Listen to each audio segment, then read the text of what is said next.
I see the type of guys that's in here, and the way they practice this week, they definitely was hungry for a win, and it showed up in the game. So definitely still got some work to do. But what impresses you about Blaine Gabbert? I mean, his first start since 2013, he was kind of in the same boat. oh yeah, Blaine's a good guy. He's I met with Blaine a couple times also, just to hear his lingo and just to get around what he's feeling about the game. And he's a take charge type of guy. I don't know if y'all heard or seen what when he got taken out of the game. He's a competitive guy also. He was hot about that, but he's a good guy. He's a take charge, and he sits in the pocket if he needs to, and takes off and make plays with his feet, and you need that. And what about your readiness to jump into the fray with just a few days prep, and how long you been out of the game? I really haven't played offense in a while. I've played special teams. I got released like 2 or 3 weeks ago from the Browns, so I wasn't out too bad, but it was a bit of an adjustment. But when you're called, that's a part of the job. Yeah, and you're shake and bake and look cut and go.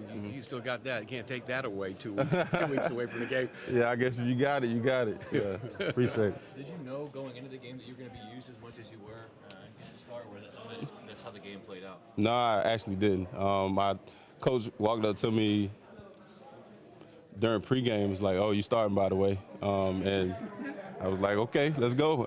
But during the week, he said that we would play and they would use us, but we just didn't know how much.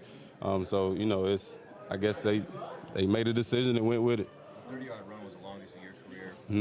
How'd that play open up for you, and you just take it through a little bit? It was a draw play, and the line did a great job of executing the way that it was drawn up. You don't really get the looks that you want on certain plays, but we got the look we wanted, and they slammed it down, and I kind of tried to break a tackle and get in the open field, see what was out there. This is kind of a cheesy question, but for a guy who's been playing predominantly special teams, to get as many touches as you did and a win, how much fun was that?